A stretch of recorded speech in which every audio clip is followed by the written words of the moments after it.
I call to order the regular meeting of the City of Aransas Pass City Council, October 17, 2022 at 5:30 p.m. Let's all rise for the invocation and pledge of allegiance. Thank you, Father, for the rain we received today. It's really needed. Thank you, my Father, for blessing us with that. I pray, Lord, that you guide us as a city council on making the right decisions for our residents, my Father. I pray your protection, my Father, as we get close to the holidays and different celebrations and different trips that residents will be taking. I pray, Lord, that you watch over us and keep us safe. In Jesus' name I pray. Amen. Amen. Pledge allegiance to the flag of the United States of America and to the republic for which it stands, one nation, under God, indivisible, with liberty and justice for all.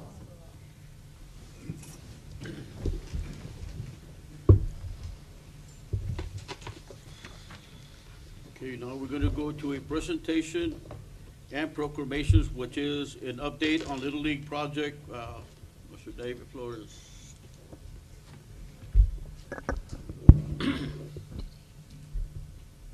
Good evening, Mayor and Council. Just a quick status update. So we have an appointment set for Thursday at 10 o'clock in the morning. It's going to be the architect. It'll be myself, Mickey, Sid, the mayor, and I think a representative from the Little League. So we're going to go to the site, go make sure Gary's invited as well. We're going to brainstorm, make sure we look at the layout, we get everything we need for the kids, because we want to make sure that when this decision is finally made, that we look at every angle and every aspect for the kids of the children in the city. Okay. I know we're supposed to work in the infield. We worked on it a few months back. That's right before hurricane season. Hurricane season hit, so we're trying to wait for the rain to go away, the continuous rain we've been getting, trying to get the vegetation under control. So once that fades out a bit, we'll go back into work in the field. But I'm going to look at different options for the infield and outfield, and hopefully we'll be able to present something on that later on. If you guys have any questions. When you think you might, I might be too ahead of myself, but when you think you might know a roundabout timeline for the concession stand? I think after this site visit about the layout, once we get in stone what details we're going to want in it, I think we're going to get a good timeline after that. Okay. Yeah.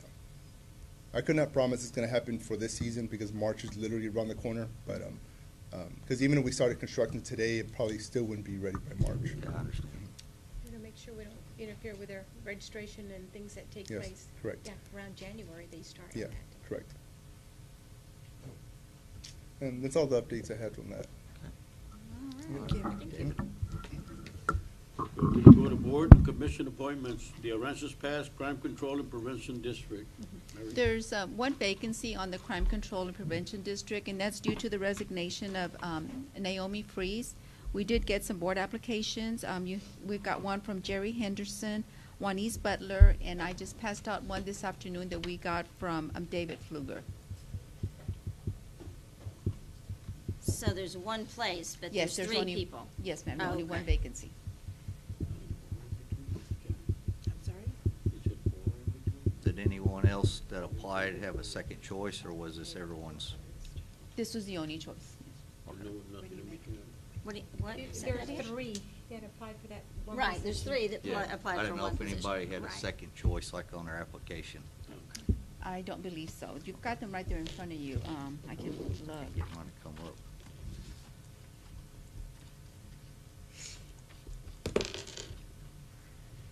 Juanice had indicated on Ms. Butler on the planning and zoning, and there's another one. Ms. Henderson only indicated on the crime control. Okay, thank you. Well, I make a motion that we appoint Juanice Butler to the crime board. I'll second. All in favor? Aye. Aye. Opposed? Now all opposed. Now ask all opposed. Okay, now, all opposed? It's different today. Yeah. It's Doing all in things favor different. or all opposed? All opposed. Anyway. So, Good. That way if Yeah. anybody's opposed, they can do it for the record. And that's what they brought up pretty straight. Vote. I think we just did. We did. All in We favor? just did. All right, There then we'll was go to the nobody next one. opposed. Okay. Now we're gonna go to the consent agenda. All of the following items on the consent agenda are considered to be routine by the city council and will be enacted in one motion. There will be no separate discussion of this item unless a council member so requests. If discussion is desired, that item will be removed from the consent agenda and will be considered separately. I make a motion that we approve the minutes of the September 19th regular meeting and the October 3rd, 2022 regular meeting as written. Second? All in favor? Aye. All opposed? Okay, we're getting good. Okay, now, I'm gonna open up the public hearing on case number 2210-17. Public hearing on granting a rezoning request to Furlough Harbor Equity LLC, Aransas County property, IDS 12940, 12941, 47904, and 12917 from AG Agricultural District to GB General Business District with a use variance to develop a mixed-use building with commercial space on the first floor and residential multifamily space above as depicted in Exhibit A, being a land described in Aransas Pass Block 659, lots 13-16, in Aransas Pass Block 658, Lot 1, in Aransas Pass, Texas, depicted in Exhibit B. And council, for the record, we do have Mr. Birdsong on a conference call. Good. Good evening, Mayor and Council. This is an application for a rezoning, and the applicant, Mr. Fallow, is requesting that his property across from the Meadows Street is currently agriculture zoned, and he wants to put up a mixed-use development. Currently, the agricultural zone does not allow for the mixed-use development, and so the appropriate zoning type will be a general business zone. However, even with the general business zone, it does not allow a mixed use, but it allows for separate housing types and also separate commercial and retail types. His request is currently a very unique type for the city because we don't have a mixed-use development in a general business zone. This case was heard last week by the Planning and Zoning Commission, and various issues were discussed. One of them was how the land use was going to be used in terms of mixing the units above. That will be multifamily units above and then the retail below. And so all those were discussed, and the Planning and Zoning Commission recommended approval unanimously. And therefore, it is before you today for a public hearing. And for the rezoning part, there is a section on the map that it is currently not zoned general business. It is also zoned agriculture. Based on discussions with legal department, we've decided that in order not to create a spot zoning, we are going to hold only the public hearing portion for today, and then next month we work on the portion that connects the two properties to make it a general business, so that if it is approved by P&Z, Planning and Zoning Commission, then it will create a uniform and contiguous zoning district of general business. At that point, by next month, then we will bring both cases to you, that we will have a contiguous general business zone and also a mixed-use application for you to act on. For now, I will urge you to look at the case for a public hearing and not act on it now until next month. Then we finish up with the rezoning on that piece of property that will connect the two to become general business zone.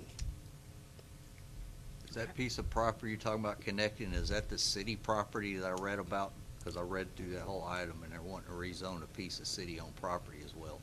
Yeah, it is not a significant unit property, so it doesn't impact any, it doesn't create, it's not going to create any negative impact anyway. Is it just like a 25-foot lot? Yeah, it's a kind of irregular lot, triangle lot, not good for development anyway. Do we have any more city property around that area?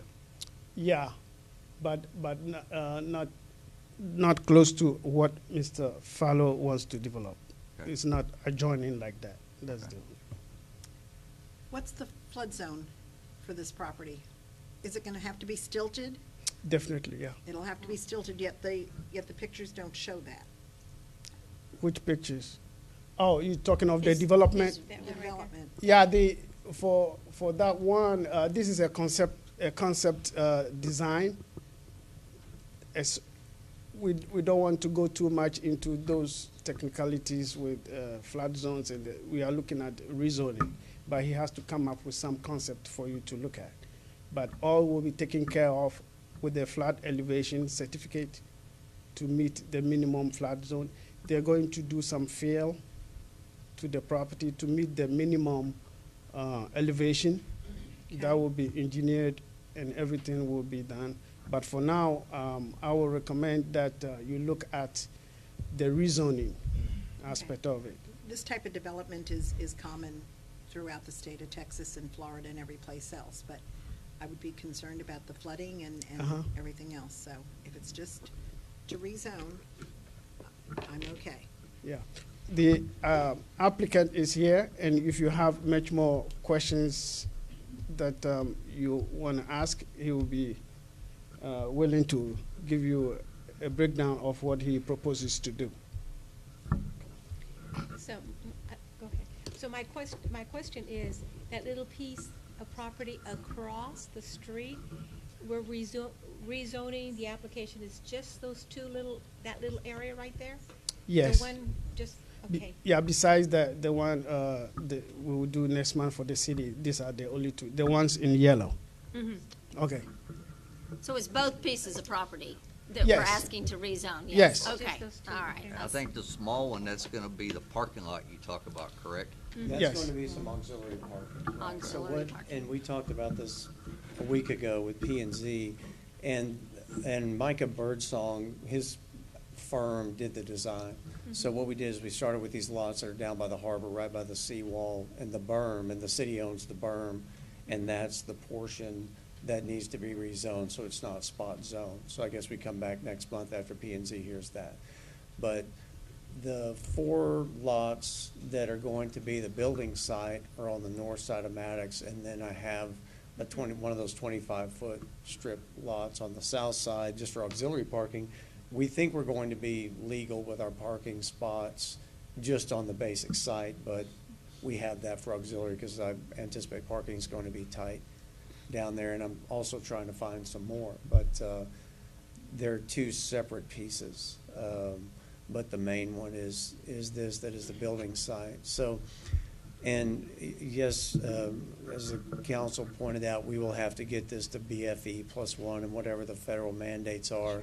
We'll have to get through ESA and do all of the wetlands, and we have a wetlands expert that we've worked with in the past that we can acquire a permit for this and get that done. The main thing is obviously all of this land was at once zoned ag, and now we're trying to get something going, and we need to get the application for the zoning. But pretty excited. I think it's an exciting project, and you know, we're looking at 3, 2-story condos, water view down there on the harbor, and then some sort of retail in the bottom, which is sort of our X factor as to what is going to be a good fit for that. But those are the basics of it. It's fairly straightforward, but we have a pretty good conceptual drawing, but we haven't gone all the way in on the other until I think we have to get to the wetland stage and sort of back that out and see what we can cover, what we have to stilt, and create a design that accommodates all that, so. I just wanted to make you aware of that. Yes, ma'am, that is very important. That could cripple I think it us, looks like a think. great project, and I Yeah, I think you agree. taking the initiative to actually get the ball rolling will certainly encourage others. That's what I'm hoping. That's what we're all hoping, It's yes. sort of the, Exactly. everybody's often talks about, oh, something major is going to happen. I think we have a lot of good things going on right now. Let's try to use the tourist base that's here and try to do something with it. So I'm excited for that. We're But I'm excited glad to for it. answer any questions that you have.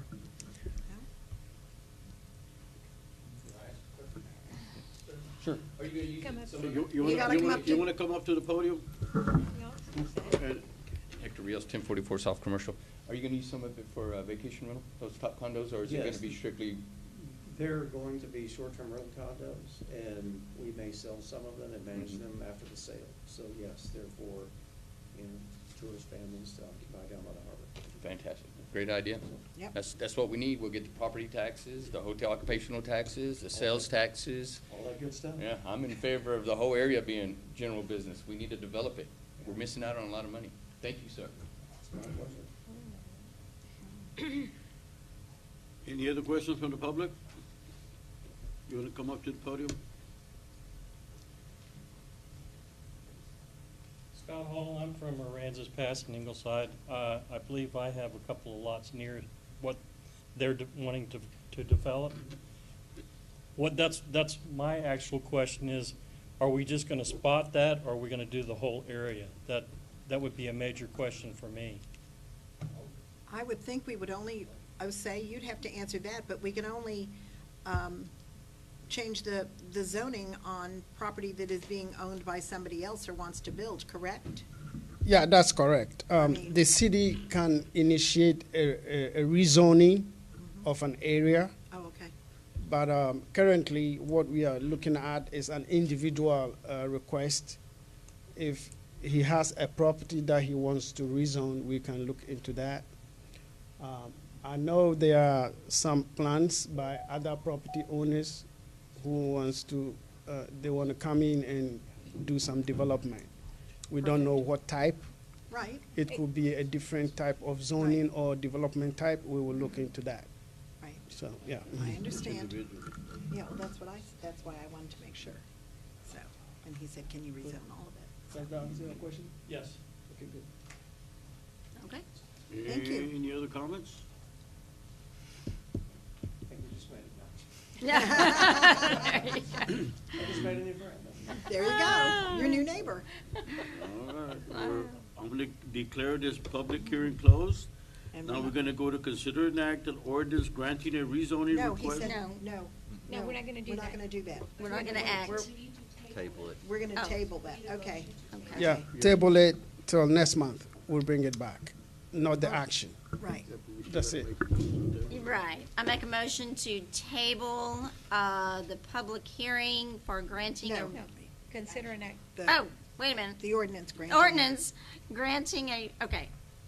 I make a motion to table an ordinance granting a rezoning request to Furlough Harbor Equity LLC, Aransas County property IDs 12940, 12941, 47904, and 12917 from ag to general business. Second? All in favor? Aye. All opposed? Got it right there. Okay. Okay, now we're gonna go to the city manager, which is consider an act and approval of an ordinance authorizing the issuance of the City of Aransas Pass, Texas tax notes, Series 2022, levying an annual ad valorem tax within the limitations prescribed by law for the payment of the obligations and other matters incident and related thereto. Mayor and I'm sorry, did I interrupt you? Okay. This is something you're very familiar with. It is an issue that has been presented to you on several occasions as far as meeting the requirements as far as equipment, et cetera, goes. We've been working with Mark McCliney of Samco on this for a period of time. Sandra and Samco, Mark McCliney and the city, have worked together, and the The numbers came in today as far as the interest, as far as the cost of it essentially. Mark, you want to take it from there? Thank you all. My name is Mark McLean with Samco Capital Markets. A month ago, you all, as council, authorized us to proceed with bidding $2,160,000 of tax notes that are going to be supported, $890,000 of it for general fund projects, equipment and such that were approved in the budget, and $1,245,000 will be supported by the utility fund for items that were approved in the budget. Total borrowing, now this is some good news, $2,135,000. We were starting it at $2,160,000. The expenses, not your costs, but the expenses to get it done came in dramatically less. And so we were able to lower the borrowing amount from $2,160,000 to $2,135,000 while putting the exact amount into the various funds, the general fund and the utility fund. The borrowing cost came in at 3, and you have it at your dais. And I'll point out we had 7 bids, which is extremely good. The first 3 bids were really on top of one another. You'll see the right in the middle interest rate, 3.94, 3.94, and 3.95. And so the tiebreaker was the expenses that they charged. And you'll see right there, purchaser's cost. So Webster Bank only had $616 worth of expenses, where Prosperity Bank, being the second place bidder, had $4,116. So the net, when all of that's calculated into the borrowing cost for the city, came in at $395 from Webster Bank, 4.004 from Prosperity. So because we award to the low interest rate, the low total cost, our recommendation is to award to Webster Bank. Funds, if approved by council, will be here on November 9th. Mark, why do you believe that the Webster Bank's purchaser's cost is so low compared to the others? And the only other one is the Amagi? Amagi. So there's costs that the others have their legal counsel. They're charging the city. They put in their bid, you have to pay for our expenses. Okay. Webster Bank and Amagi eats those expenses. They put it into their interest rate bid.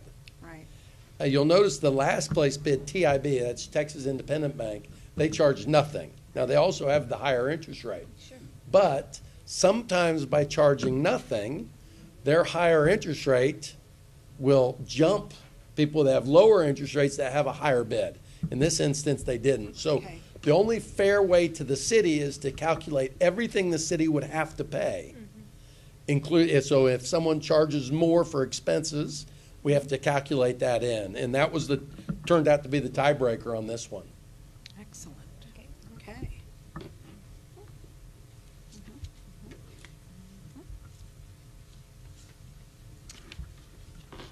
I'll make a motion to approve an ordinance authorizing the issuance of City of Aransas Pass, Texas Tax Notes, Series 2022, levying an annual ad valorem tax within the limitations prescribed by law for the payment of the obligations and other matters incident and related thereto.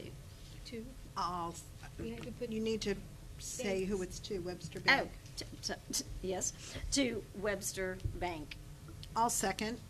All in favor? Aye. Aye. No. All opposed? I'm sorry, say that again, all opposed? I'll say it again. Did you hear that he was opposed? Okay. Thank you, Mayor and Council, and we'll work with Sandra to get the funds here on November 9th. Thank you. Thank you, Mark. Thank you. Okay, now we're gonna go to consider an act and resolution approving tax resale property suite number 4849-A, account number 36540, lot 17 and 18, block 684, AK lot 17 and 18, block 4, DeBrils Bayfront, Town of Aransas Pass, San Patricio County. A bid offer was submitted by Next Lots Property LLC in the amount of $500. And the value of this property is $17,500. Yes, Yes. so y'all know already. 75%. Mayor and council, several of these, there are several of these to consider tonight. Each one is unique. Steve is here to take it one by one. Is that correct, Steve? If you'll go ahead. However the council would like. I can definitely take it one by one. Are you okay with that, council? Okay, very good. Thank you. Steve Saucello with Linebarger Attorneys at Law. What you have before you tonight, just to restate, is an offer to purchase tax resale property. All tax foreclosures, once they occur, they're sold on the courthouse steps. If no one buys it on the courthouse steps, then it's struck off to the county, who owns it as trustee. At that time, anybody can come in and make a bid. If that bid is less than what you would have received on the courthouse steps, in that scenario, it requires your authorization as well as the authorization of any other taxing authority who's in the suit. And so you have before you tonight that scenario. Before we begin and go into this, I do want to make an announcement. The county, the tax sales now and the tax resales starting January the 1st will be solely online. So after January the 1st, I won't be coming before you to present these type of bids before you because they will solely be sold online. Now so up until January the 1st, people can come into the tax office and still submit these bids, and we'll continue to work them through the pipeline. But once those are through, we're not going to accept any more after January the 1st. It's strictly going to be a public auction, online auction that the county approved. So I understand what you're saying. So it's going to be up to us to keep an eye on this bidding process, or how is that going to work? Okay, so right now, we've already gone to online auctions. I think we just had the first one, or we're on our second one now. Okay. So instead of being on the courthouse steps, now people log in on their computers Right, I to bid. understand that. So it's going to be the same thing for the tax resale properties. If it doesn't sell it the first time around, those will get struck off to the county, and then they're going to be put up online. And they're not going to take bids for less than the amount. It's going to be full price. Oh. So it's just going to go up again. That's what, they're Okay. already doing that in Aransas County.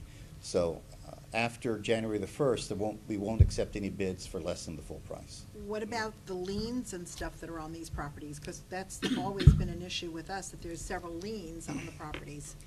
Right. So as the council knows, we now we have a contract to include your city liens, and those Right. will be in there as well. Okay. For if the liens that are for the cases that we now represent you on going forward. As you know, there's some old cases in the past that we Yep. Yep, okay. Right. And then how do we get notified?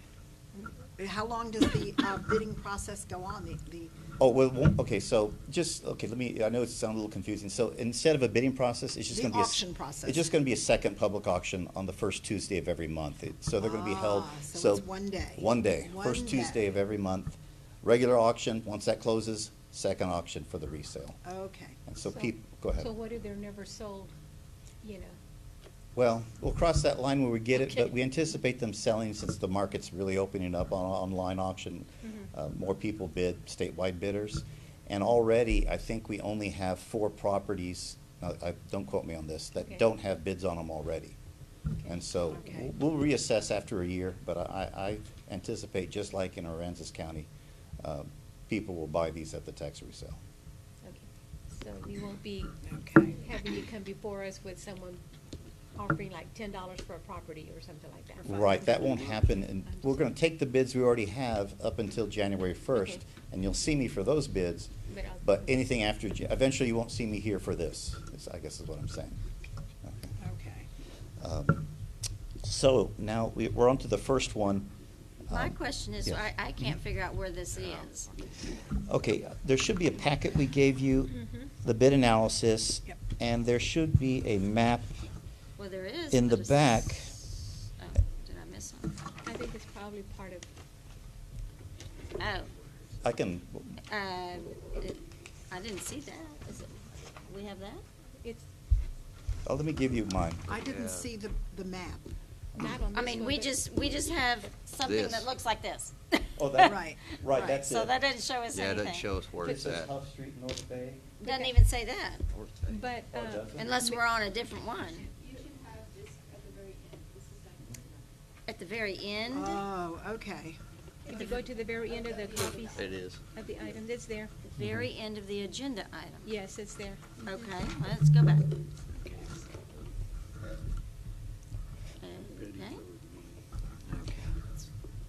The very end of the agenda item. Scroll all the way to the end. Okay. I will just simply say it on this particular one. This one looks like it's been struck off for quite some time. I think since '95. This has been, In the county's ownership, it looks like for over 20 years. yeah, okay.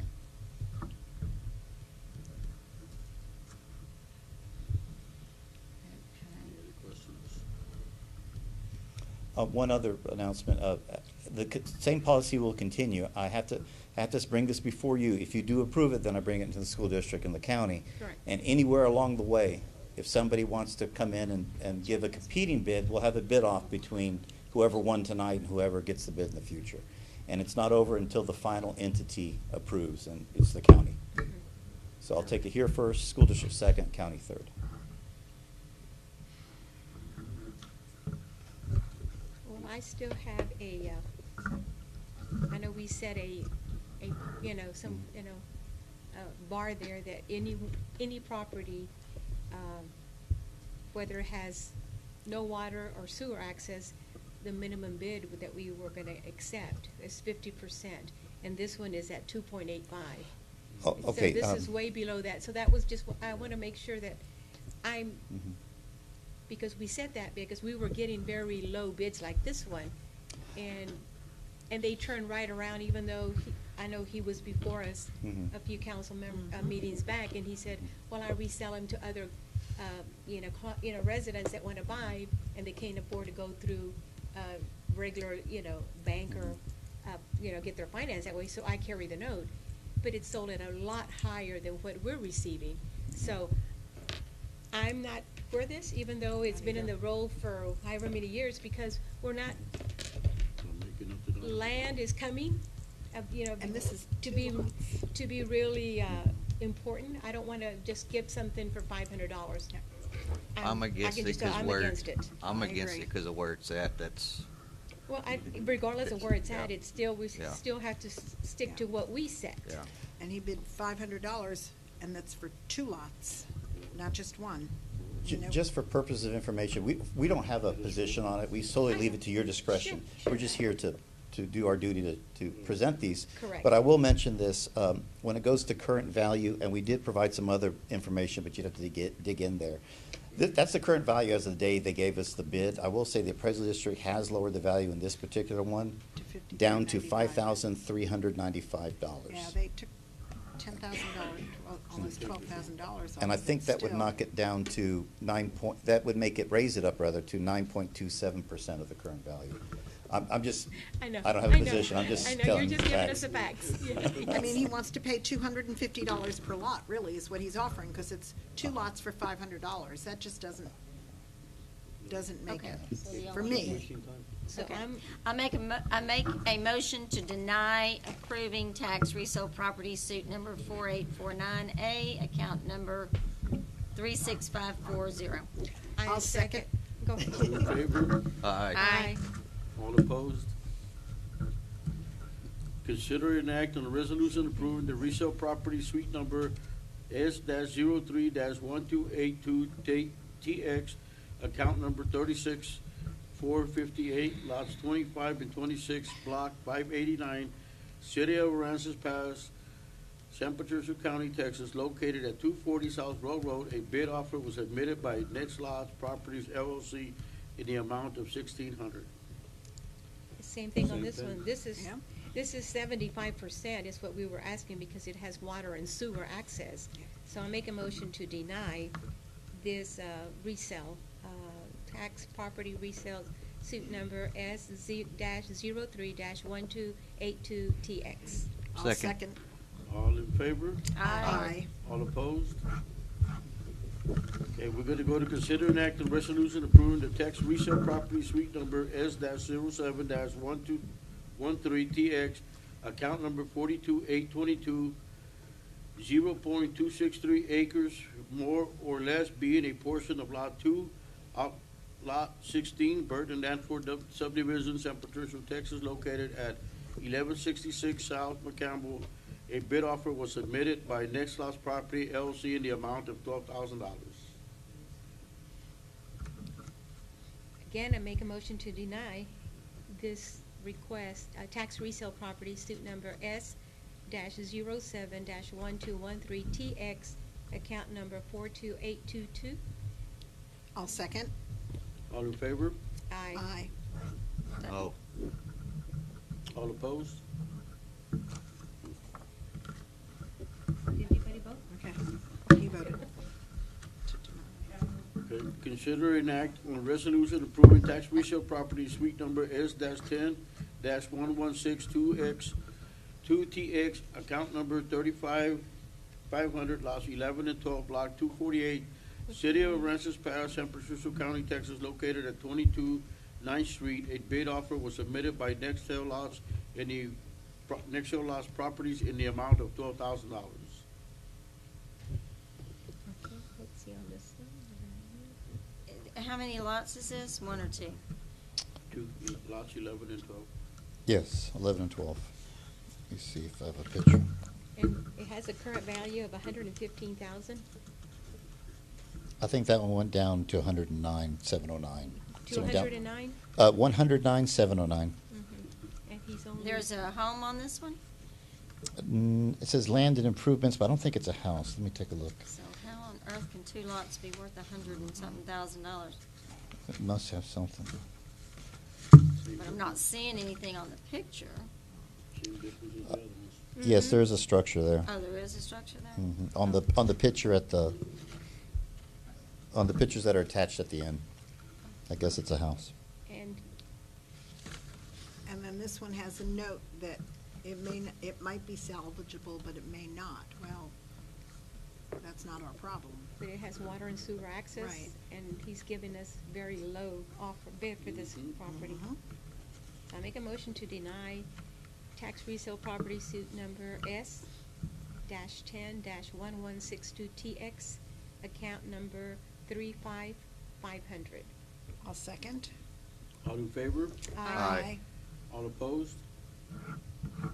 Okay, consider an act of resolution approving the resale property suite number S-13-1034TX, account number 35591, lot 9, block 264, City of Aransas Pass, San Patricio County, Texas, located at South 8th Street. A bid offer was submitted by Next Lots Property LLC in the amount of $7,900. I'm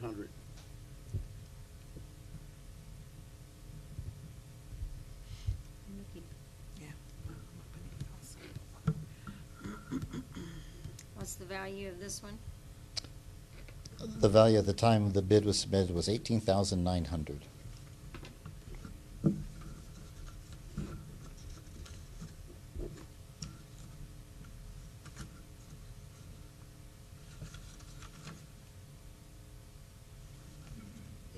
Still below. And this is on South 8th Street. How long's this one been off the tax rolls? And This is recently, it was recently struck off December 21. Okay. It's below the threshold also. So I make a motion to deny suit number S-13-1034TX, account number 35591. I'll second. All in favor? Aye. All opposed? Okay, we're gonna go to consider an act and resolution approving tax resale property suite number S-12-1345TX, account number 69481, lots 5, 6, 7, and 8, block 684/4, DeBrills Bayfront, City of Aransas Pass, San Patricio County, Texas, located at 229 North Atlantic. A bid offer was submitted by Alexander Tan in the amount of $27,500. And this is for 4 lots. Yes. Yeah, just so everybody knows, it's 4 lots. He originally offered $500. I think this is one that we need to hang on to. Yeah, deny it. Yes. Yeah, I agree. Sorry, my name is Alexander Tan. I was gonna say, go My for it. interest, my interest on this I'm sorry, was I? You come up to the pulpit, state your name and address for the record. My name is Alexander Tan. My address is 1341 South Arch Street. I have a vacation home at that property. I actually live in the DFW area in Raleigh, Texas. My interest is for a retirement property for my wife and I. So this property is, my plan is to put a dwelling there, 12 to 1,500 square foot, obviously on pillars, 12 foot high, just code. And that's our retirement plan. And that's what we're trying to do. We do have a house here, and that was our primary, but just human nature. We always want to improve our conditions, correct? So we're trying to improve our condition, and that's what we're trying to do here at Aransas Pass as well. It's a fantastic location, obviously, and it's over the 50% mark. Right. Just indicative of your rulings. So if we're following your guidelines and rulings, why don't we stick to that? It's above and beyond 50%. It doesn't have utilities, doesn't have water. You can't even access that property at this point because my daughters and my wife and I walk the property, and we have future plans for it. We like Aransas Pass. We love Aransas Pass, actually. And so that's the reason why we picked this city to establish ourselves here. You're following our guidelines, so I'll also make a motion to accept it. That's me. Thank you so much. That's the reason why I questioned that, because I'm just following y'all's guidelines. Sure. Initially, the guidelines, somebody said that there was a 500 bid. Absolutely, it was the initial bid, but the regulations changed, and I for one am very happy that you guys changed that. The regulations for at least 50% without utilities and so forth, the 75%, because we're not here to rob anybody. Sure. But at the same token, be mindful that there are citizens that come in here that want to invest, and we do have sufficient amount in our savings to help to improve the area. And I'm not talking about a shack here, so. And it's all and the reason why I'm saying this is because I also need y'all's help. I'm not here to step on anybody's toes or insult anybody. Because I'm going to need y'all's help because some of the roads are not passable. Sewer lines need to be installed. Electricity. So it's a process, but that little lot is going to be our gold. That's going to be the one that we develop, and we're going to try to improve. We're gonna bid on it accordingly, properly. We're not trying to insult you guys, but I just hope that you guys find reason by numerical or by by my statements. 50%. Do you plan on replatting all of those 4 lots to one parcel? No, yeah, just one parcel, So I have 2 daughters. They're in college. Okay. And I'm being overzealous. I want them to have maybe a part of that later on. They want to be doctors. One of them is a dermatologist, one of them is a dentist. And so they might want to build something nicer than my little thing that I could afford. I don't think yours is going to be little. Oh, no. 1,200 to 1,500. I promise. I am not getting big. It's just my wife and I. But it's not going to be the shack. I understand that. Yes, yes. So, and it's all dependent upon the development of the surroundings and the infrastructure. Sure. Okay. So please consider approving this purchase, please. It is over 50% without sewer and water, absolutely. Yep. You want to make it? You make it. No, go ahead. Okay. I make a motion that we approve resolution approving tax resale property suite number S12-1345TX, account number 69481, lots 5, 6, 7, and 8, block 684/4. The bid is in the amount of $27,500. Second. All in favor? Aye. Thank you so much.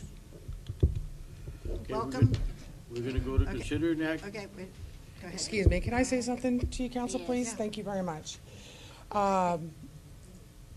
just as the rules, I know, thank you very much, sir, for wanting to invest in our community. That's awesome. I'm Melinda Williams. I live in Aransas Pass. And I just wanted to point out to you that if he's planning on splitting that land, he's not able to. Because it's only 13,500 square feet and it has to be 7,000 square feet minimum. And as far as the ordinance per the city, and it also, so he can't split that off and replat it. And he may be able to get a variance in front of plating and zoning, and this is for your information as well, just so I can pass that on, to be able to do 2 houses on that at one time. However, he's gonna have to address the other because it's, you know, landlocked, but I just wanted to bring that to your attention. And also that some of these lots that we're talking about, not necessarily his, have also decreased in value last year or this year, and saw for the that. convenience of resale. We did see that. Right now, we're doing that. Yep, we did see That's a that. different story. Mm-hmm. Right now, Okay. we're gonna go to consider an act of resolution approving tax resale property, suite number S-09-132-7TX, account number 35846, tract number 3, lot 19, block 314, original town site, city of Aransas Pass, San Patricio County, Texas, located on South Saunders. A bid offer was submitted by Cooper Gottless LLC in the amount of $350. Well, this is below the 50%. Has it changed on this, the value? It says, The value's gone up this year. It's gone up? But when he submitted the bid, the value was $1,188. But since then, the 2022s have gone up to $3,563. So that makes it So still is below this a 50. landlocked lot? Because I don't see access to it. does this have sewer? No, it does not have sewer and water. Okay. He's probably Yep, on I that. just saw where it was. It doesn't follow our guidelines, so I'm going to make the motion to deny the request on, deny suit number S-09-1327TX, account number 35846. I'll second. All in favor? Aye. All opposed? No. Okay, we go to consider an act on resolution confirming the appointment of Ricky Kilgore, Dennis Peacock, Thank and you. William Everback, and the appointment of a new member to fill a vacancy on the environmentally sensitive area review board. With this resolution, we're asking for 2 things. The first part is to confirm the recent appointments of Ricky Kilgore, Dennis Peacock, and William Averback. They were recently appointed, and after further review of the ordinance that created the ESA board, those appointments needed to be made by resolution, and they were not. So the first part is to confirm the appointment of those 3 new members. And the second part is to appoint a new member. We have another vacancy on the ESA board. We did receive 1 board application from Marcy Gandera. The requirements to serve on the board are that members be a resident of Nueces County, Aransas County, or San Patricio County. It does not state that they have to be a resident of the city of Aransas Pass, as long as they reside in one of those 3 counties. Okay, so first we have to confirm the appointment of the 3. Of the 3, and then appoint, appoint a new member, which is, and the only application we have is one from Marcy Gandera. I make a motion to confirm the appointment of Ricky Kilgore, Dennis Peacock, and William Averback for the ESA board. Second. All in favor? Aye. All opposed? Okay, now we're gonna And go. then we need And to, then I make a motion to appoint Marcy Gandera to the ESA board. I'll second. All in favor? Aye. All opposed? Okay, now we're gonna go to the quarterly report, which is monthly court. Municipal court. Good evening, council and mayor.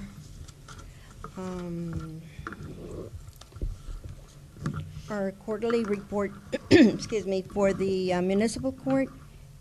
The cases that were filed for the month of July, August, and September were 397. And on the convictions, the amount should be 206. We had submitted 122. Araceli was out of the office on medical leave, and she was back today, so we were able to update it. On the CAPIS profiles, 100, and Class C warrants that were issued, 228. CID warrants, 25 were signed. Walk-ins, 176. The emergency protective orders issued, none, which is good. And magistrated after hours, 9. And administrative warrants that were issued were 2. That's it. Any questions? Thank you. Thank you. Now we're gonna go to the quarterly report, Planning and Zoning Department. July to September. Good evening, Mayor and Council.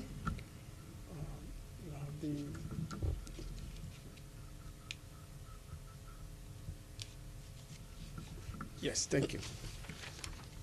So for July, we had one minor subdivision application, and so the cost was total $700 as income. In August, we had 4 applications, zoning board of adjustment 1, and planning and zoning cases were 3.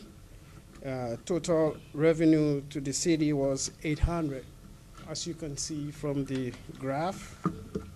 In September, we had 2 environmental sensitive area cases, and the total cost to the applicant was $500. Now to certain major projects.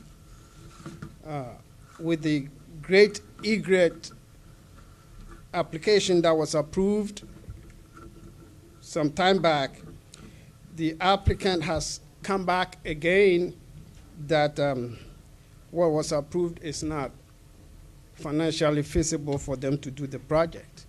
So he's coming back now with a new project at the same location. And now the name for the project is not Great Egret, but it is Seahawk Estate Subdivision. Do you have the floor bill? So this is the new design they are coming up with. They've met with city staff, and all the review team we have looked at it, but this is the early stages, but they are hoping to come forward with the application. This is the site for where it is between Rhodes Avenue and I think Beasley, or yeah, Beasley. Beasley. Between Rhodes and Beasley. So it's coming back to you. And with this one, I just don't want to go into details about it, just to let you know it's coming up. They won't have to go back in front of planning and zoning? It will. It will. It will start everything afresh. Okay, thank you for your report. And the comprehensive plan, we are going to send out the RFQ soon, and we hope that by early next year we'll get a consultant to work on the comprehensive plan. We also have the RV overlay district document getting ready to be done, and it will go through, it's gone through P&Z already. Legal is putting finishing touches to it, and as soon as it's done, it will go through P&Z, and then it will come to you for final action. Okay. And with Aransas Oaks project, with Brazenton, they are working on trying to begin somewhere by March to break ground. to construct the first portion of the single-family homes, run about 135 single-family homes. So. I didn't think that was all approved already. You're talking of? The Brasselton? Yeah, it's approved, but they are going into phases. So we've approved the first phase, phase 1. Okay. It's about 400 and something, 475 units, and they are coming in 3 phases. What you approved as final was the phase 1, which is about 132 units. And so when they get done with that, they will come for the second phase. And then finally, it might take about 5 years project time to finish. I don't know why I thought they had to come back, because I wasn't happy that they weren't having a homeowners association, that the city was going to be responsible for the upkeep of the properties, and that's why I was not happy with that. I don't think we have the manpower to take care of a community like Brasselton Homes, but I guess I must have missed a meeting when it got voted on. So it is what it is. You're talking of homeowners association? Yes. You wanted to be part of it? They said they would common not do a areas. homeowners association. And I said, I wasn't comfortable with that. I believe that when you have a homeowners association, the neighborhoods stay nicer, and we, as a city, should not have to take care of their property, their parks and stuff. Right. We don't have enough, I mean, Manpower. David's crew is working as hard as they possibly can, and to add another park and everything, that's what I was against. So I must have been when my mother-in-law passed away or something. Yeah, I don't know. this is phase 1. Phase 2 is going to come. Phase 3, Okay. you can push for that. I don't think it's, the city can push them to go for that, but I don't know whether it's a requirement. Okay, okay. What we would be addressing would be the streets Mhm. and water and sewer. Mhm. And that's about it. That's what we do normally, anyway. Right. Now, if they had an HOA, we would still be doing that. Right, but Now, the HOA takes care of the personal property, And their the yard. parks. The- That's you're what it correct. was, the That is correct. The parks. park is part of that. Yeah. That's something that would be added to our workload. The other stuff we'd be doing already. Right. I knew But that. the park, that is something that we would have to take on. I don't know how large that park would be. I don't know. I've not heard. But it can't. It is not less than an acre. Yeah, it's. Oh, Okay. Yeah. for that many homes. Wow. Okay. I'm good. Thank you. Mhm. Okay, now we're gonna go to the community enrichment, which is quarterly report, community enrichment for July and September.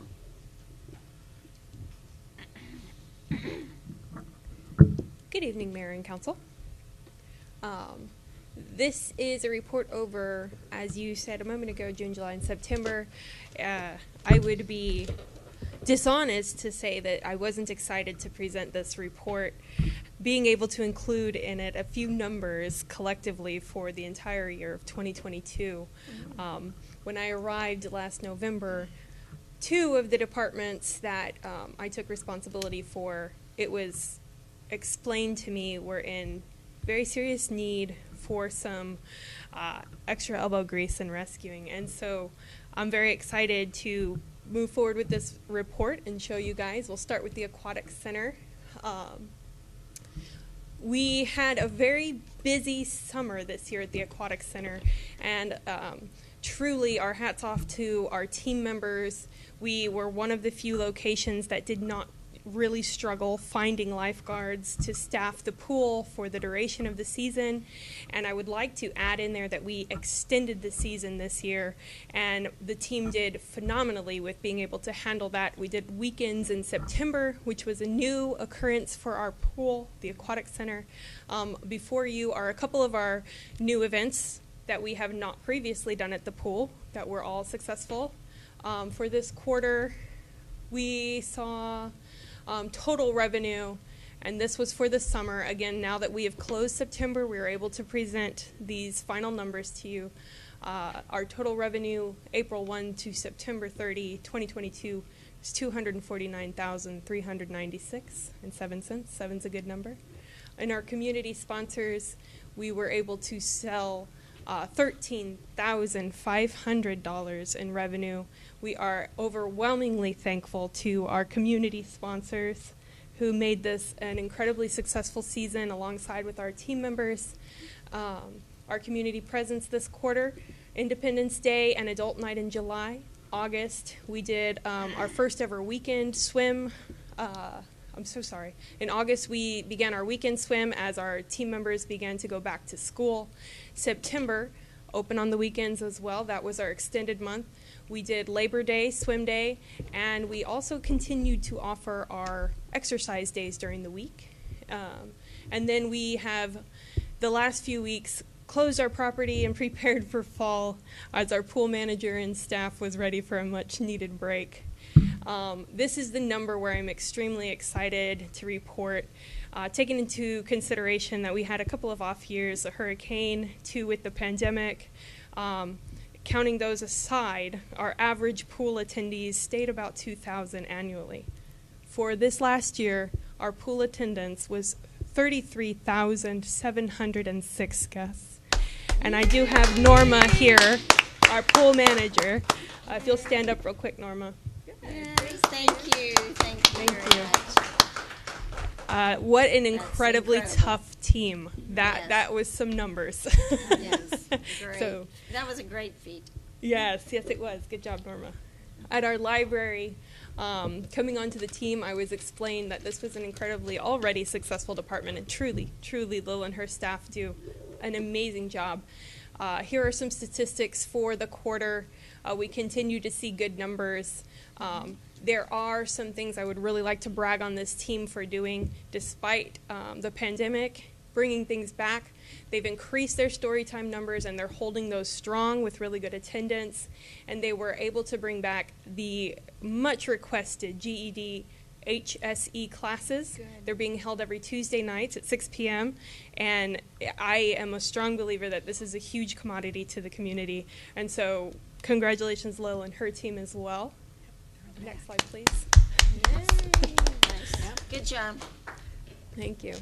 The Civic Center, I'll begin with our regular quarterly report. July, we had our fishing tournaments. We continued pickleball and our senior meetings. For August, a couple of large events. We did our Brush County Gun Show, a number of private bookings. We secured a few new corporate meeting clientele, and we did the Progress VIP meeting. September, wonderful event, Taste of Aransas, private bookings, and a lot of training days in September. And then there's your overall quarterly number of meetings. The Civic Center was our largest item to tackle coming in last year. But I have to say my team really took hold of the challenge and embraced it and moved full steam forward. So when I arrived, our projected overall revenue for 2022 was $68,500. For the year of 2022, our actual revenue was $111,095.52. And Jennifer, Stacy, if you'll stand up. Thank you. Jennifer has been an incredible captain of the small team. Let me tell you, with 3 bodies, we do a lot over there. So she walks around, and I like to say this, all year she would push herself by saying 100,000, 100,000, 100,000. And so when we got our final numbers, she did that. So thank you guys. Thank you very much. Absolutely. Amazing numbers for year 1. Yes. And then last but not least, our senior programs. Ultimately, the senior programs will be wrapped into your Parks and Recs department, and so this will become a portion of those reports. But for July, August, and September, we are doing our advertising kind of collectively in a month at a time. Blue Star Memorial, July. August, we did bingo. That was a big one. And then September, we skipped one for the holiday and did craft days. They're loving their crafts. So yes, they are still meeting. I really would like to thank you all for your support. We would like to Yeah, really thank thank you. you, you and your staff. Any questions? Thank you. Thank you. Little shining star. over Yes, she is. there. Good She and her job. staff. Thank Now we're you. going to go to Development Services, which is considered an act on the issuance of a request for proposals for the American Rescue Plan Project Package 2 wastewater project. I'm all confused. Hello again, Mayor and Council.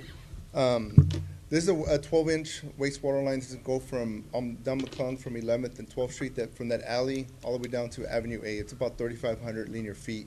It's a little bit more than 3,500, but it's going to do about 61 connections there. And there is if you know me by now, there's always a base bid and alternate. So the alternate is for us to do the paving on top of that. We're going to look into either just paving only what's excavated or actually having the contractor backfill it, and we're going to pave the whole street completely from side to side. So we're going to look at the numbers to see what we can make happen on that. But that's what this project is for. I make a motion to approve the request for proposals for the American Rescue Plan Project Package Number 2 wastewater project. Second. All in favor? Aye. All opposed?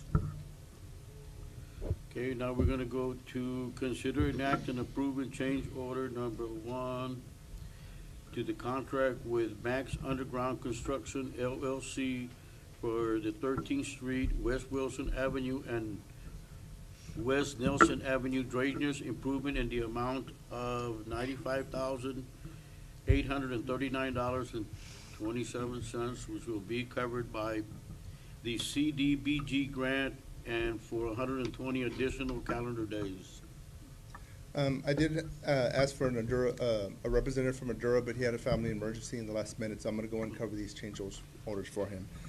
This one right here, we're asking for 120 more days for the change order. That part is at no cost. But the plan was actually designed for a certain size of pipe, and as it was excavated, we confirmed this pipe is actually bigger. And with these grants, we have to put back at least what we have in there. We can't shrink down to a smaller size. So basically, the change order is to basically credit back that smaller pipe and at the cost of the bigger pipe. It is covered by the CDBG grant. Either way, if it would have been caught ahead of time or caught now, it still would have came out to the same price, but in this case, it was caught after the fact, and this is what it's gonna cost. So the original project was for an 18 or 24-inch And line? both. It was part of it was 18, and there was a section that was 24. When But we that's not excavated- what was in there. No, as we excavated, there was like, oh, it's a 30-inch pipe, so we have to put that 30-inch pipe. But the thing is that they had bid to put an 18-inch pipe, so that's the price we have now. So we have to get credit of that price, and now we have to pay the price of a bigger pipe. Does the city have a 10% or a 20% to this one, or CDBG is 100%, The correct? match? It's, they are 100%. That's what I thought. Yeah, that's what I This one is thought. I just wanted to make 100%. sure. And one day, we're gonna get an engineering company that can go out there and actually look at the job and not do it from their office, and we won't get any more change orders.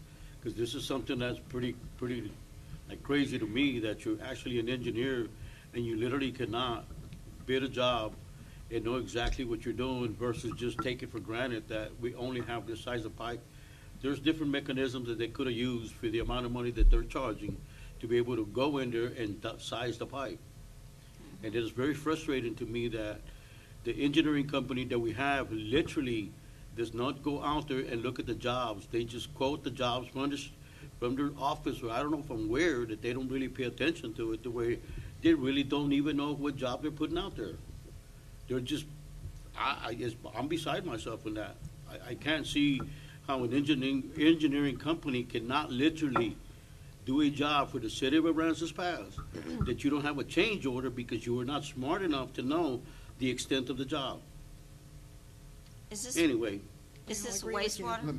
it's pretty frustrating. Storm. We all agree with you. Stormwater. It's pretty frustrating. Yeah. In David's defense, let me point out that we agree with much of what you just said there, and we thought that was going to be covered tonight by someone else. Yeah. But you heard it is not. Yeah. So don't necessarily disagree with your comments. Yep. Correct. That's as much as I'm So gonna say in aren't public. most storm 30-inch? Yeah, that's a standard size. 18 is probably the smallest you can go. You can't go So smaller why than 18 aren't, so inch. I'm Yeah. at, you're not to blame here. Let me Yeah. make that Mhm. very clear. Mhm. It is the No, engineering I'm firm. fully aware of that. So I'm just why on earth presenting. would, you know, sure wish he was here to represent that reasoning behind why he Yeah, went it's with a- it's a 18 when grant. storm, I mean, It's grant money, it's okay. Yeah, 18 is the bare minimum that you can do a storm drain, because you have to always account, you gotta account for silt buildup and trash going in there, so you have to, 18 is minimum, but 30 inch is a very comfortable size. and Ardura knows that. I mean, just for the record. Absolutely. They absolutely know what size storm drain pipe should be. If I do, they do. So, Yeah, okay. I would like to see if we could actually come up with a kind of a contract that they're bound to a hard number, that when they bid the job, and they got it wrong, the engineering company is responsible for not knowing any, I'll say better, but anyway, that's not my word, but. That's where they make their money. They start with Yeah. the bottom We'll line, and make the change money order, somewhere else. that's more Yes. profit. Well, the only reason it's gonna go, you know, we need to. Yeah, on we this need to- one, yeah, on this one, I 100% agree with your comments. I'm not against it. I am on the city side, but I would have to disagree to not table it, because this is not a change order Right. to the engineering firm, so the engineering firm Right. is not getting this money. The thing Right. is that we need a 30-inch We need pipe to pay it. underneath that Right, road. And we need You to can't table So, it, yeah. yeah, Right. my So one day recommendation we're gonna is be to smart enough consider. to be able to go out there and actually, Yeah, Have a good Right now- engineering company? Oh, yeah, that's a great idea. we're gonna have a good one. A gooder one. There you go. I make a motion to approve change Sorry, I had order to say it. number 1 to the contract with Max Underground Construction LLC for the 13th Street, West Wilson Avenue, and West Wilson Avenue drainage improvements in the amount of $95,839.27, which will be covered 100% by the CDBG grant, and for 120 additional calendar days. Second, All in favor? Aye. All opposed? Consider an act and approving change order number 2, here we go, to the contract with Lester Contracting LLC for the Highland and Johnson drainage improvement in the amount of $21,010, which will be covered by CDBG grant, here we go, and for an additional 140 calendar days. Same thing? difference. yeah, so these change orders came all at once. They didn't happen all at once, they just happened to just come to the funnel at once, so they're kind of separate, so I don't want you to think that all these happened this week. These are actually weeks and months in the making that happen to be like, They're here's just all done by four, the same so, engineering company. yeah. So what is this So- one for, though? Why Okay, so is- this one, yeah. there's some unforeseen field circumstances that there's some additional street repair for some of the pipe that they're installing, and that's what that's coming from. Okay. is Yeah. that the reason why it was stopped? Because I know, They don't have any. I live on ventilation. Johnson, is that why it was stopped, something they saw? I know they did have a hiccup on something else, and believe it or not, I know it looks bad, but I just want to tell you a story that they were asking for more money in this change order, and I actually fought for them not to submit that change order. This one is coming through, but there was another change order they wanted to push through, and I flat out told them, no, you're not going to present that because I do not buy that. Because I had enough Very experience to good. understand that as they were talking to me, I'm like, no, dude, I've actually walked down that path before. You're not going to Good trick for me on you. that one. So I did stop another change order, but this one is going to come through. You think This they're is gonna 100%. come back with a different kind of a change order to get more money?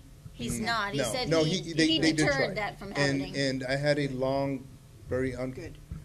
I wouldn't say rough. It was still professional, but it was a stern conversation that I Very I good. told them I was not going to move from that. That's what we need. That's why they called in sick today at the meeting. Oh, yeah, that's true. I make a motion to approve the change order number 2 for Lester Contracting LLC for $21,010 Second. For the Highland and Johnson, you have to put that on there, right? for the Highland and Johnson drainage improvement. Okay. Second. All in favor? Aye. All opposed? This is a good one. Consider an act and approving change order number 2 to the contract with R.S. Parker Construction LLC for the CBGDR Hurricane Harvey Recovery Drainage Improvement for an additional 215 calendar days. How you doing? No money. What?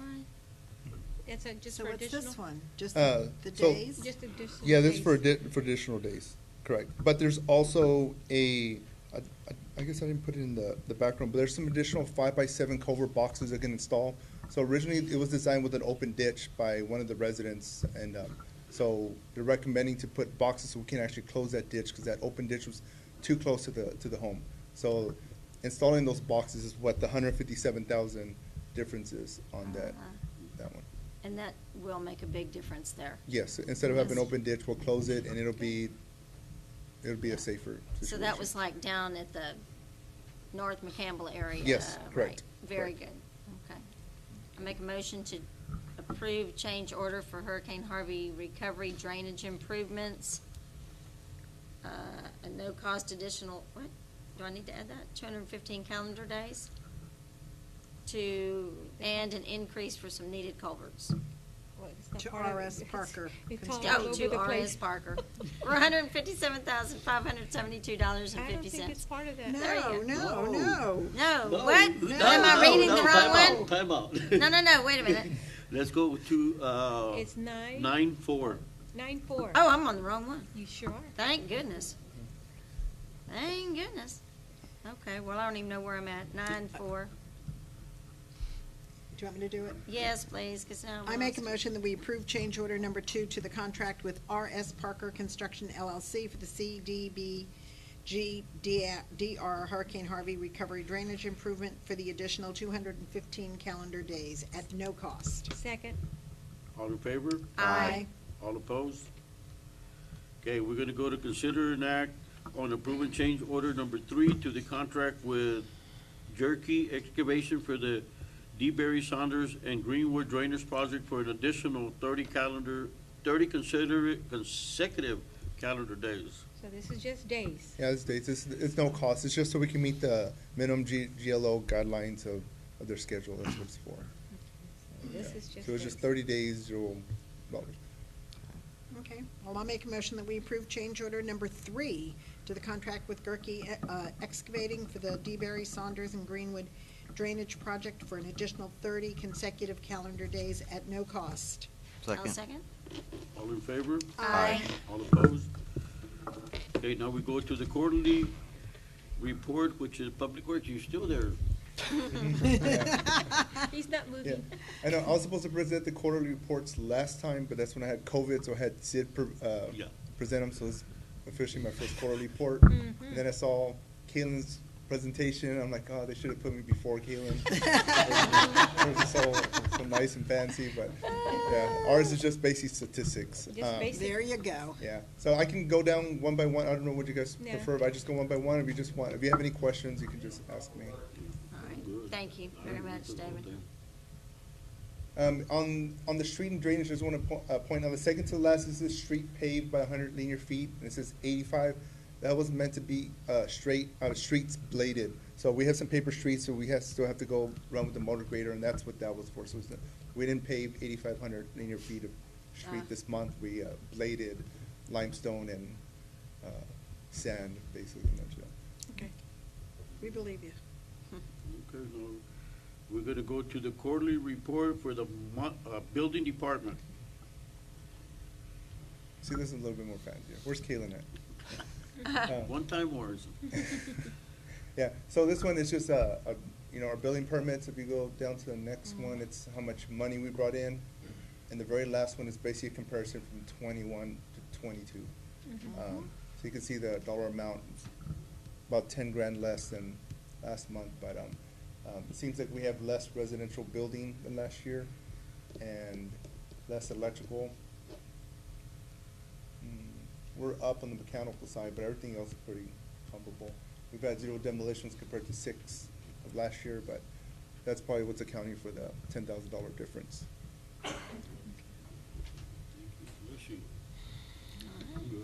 Thank you, David. Thank you, David. Now we're gonna go to finance, Ms. Sandra.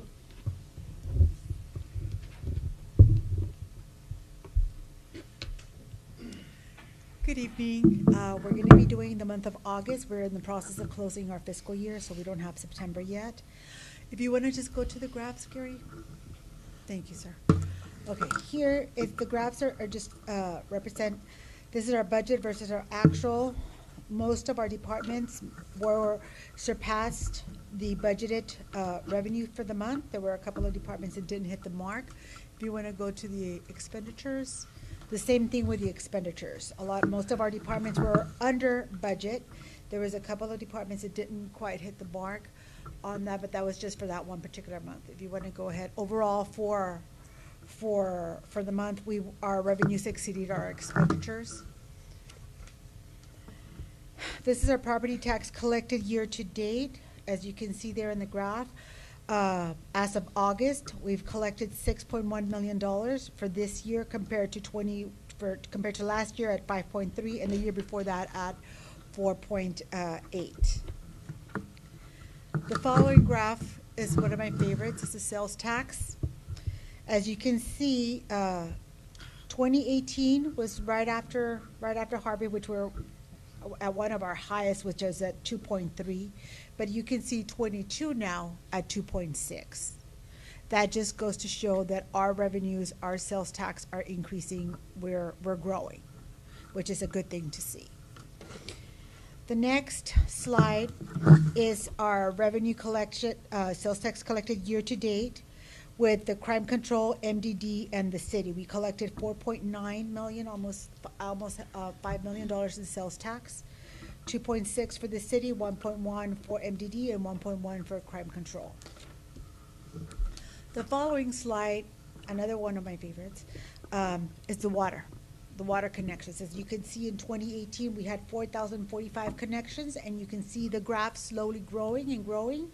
And right now, year to date, for the month of August, if you compare the months for all the years, we have 4,800 connections for the month of August. So you can see where we started at 4,000 and now we've grown almost 800 new accounts, new collections. So do you all have any questions on that? That does show growth and progress. Yes, it Thank you. does. Okay, now, your fourth quarter investment report? Yes. For the fourth quarter, we had about $7 million for investment. 28% of that was at Prosperity, 25% was at Tax Pool, and 46% was at Texas Class. Overall, we earned $27,872 in interest, which is a return on our investment at a rate of 1.56%. Our benchmark, which is a three-month T-bill, is 2.66%, so we didn't quite meet our benchmark. We earned $776 at Prosperity for the quarter. We earned $8,545 at Tax Pool and $18,565 at Texas Class. Texas Class gave us the highest return on our investment at 2.22%. Do you all have any questions on that? No? Those are my reports. Thank you. Thank you. Thank you. Okay, now we're gonna go to public safety, which is consider an act on renewal of memorandum of understanding between the Aransas Pass Police Department and the Drug Enforcement Administrator to September 30th, 2026. Thank you, Mayor and Council. This is a customary MOU that is approved after the budget every year for our TFOs that are assigned to the DEA task force. I believe this one, Mary, correct me if I'm wrong, this was a 4-year renewal of this MOU, but it can be terminated within 30-day notice at any time. It's just to give them a little bit of guidance at the federal level of what to anticipate and expect for the basically the Coastal Bend region. I move to renew the MOU between the Aransas Pass Police Department and the Drug Enforcement Administration to September 30th, 2026. I'll second. All in favor? Aye. All opposed? Okay, now we're gonna go to consider an act on approving the police chief to sign an amended memorandum of understanding between the Aransas Pass Police Department and the Children's Advocacy Center of the Coastal Bend for 2022. Thank you, Mayor and Council. And this one normally, I believe, comes to you every 3 years, but they've had some changes that were made due to legislative updates and the likes, as far as like how long video must be retained, forensic interviews, training related to the forensic interviewers, and just like definitions and stuff for a victims coordinator or a liaison assistant and stuff like that. So they're updating that MOU, bringing it back to all the participating agencies and asking for a re-sign on this one that's already in place, just to include that clarified changes. Again, the Children's Advocacy Center is who we use to interview child victims of violent crime or children who are witnesses to serious crime, stuff of that nature. I'll make a motion that we approve the police chief to sign an amended memorandum of understanding between the Aransas Pass Police Department and the Children's Advocacy Center of the Coastal Bend for 2022. Second. All in favor? Aye. All opposed? Okay, consider an act on the issuance of request for proposal for installing public safety boat docks at the Harbor Safety and Enforcement Office on Home Street. Thank you again, Mayor and Council. This is a budgeted item through the Crime Control and Prevention District and approved by you in this fiscal year for budget. Harbor Safety and Enforcement Officer Jack McCarty will speak to this item for you. Good evening, Mayor and Council. I understand this has kind of been a little bit of a contested topic since we've been in the budget hearings. I wanted to bring y'all a little bit of understanding of why I'm requesting this. Typically, those of y'all that don't know my job, I primarily do rescue and recovery. I'm a peace officer, yes, but I'm a firefighter, EMT as well, and my main concern is rescuing and recovering people's loved ones in our bays. Currently, if I recover a body, I have to shut down one of the boat ramps at Calm Brown Harbor, and the unfortunate part is while I'm sitting there with the loved one waiting for the medical examiner to come get there, everybody's coming up taking pictures of someone's loved one. I don't know how y'all feel, but if that was my loved one, I'd be quite upset. This will give us some privacy as well as not to take up any of the commerce that's going through there. As well as I've been kind of working with a dock builder to create a sustainable, if you will, something that's going to last a while, not just degrade in 10 years. Basically, I'm trying to get this designed to where it's going to last long after I retire.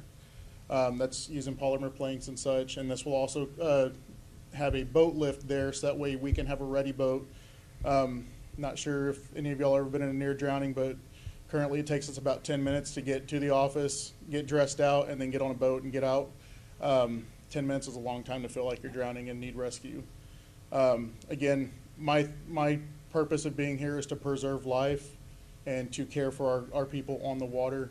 Law enforcement does come with it, but I'm primarily a rescue guy. And this is a crime board? Yes, ma'am. This It's is not will be coming from crime the board city? funded. Yeah. Yeah. Okay.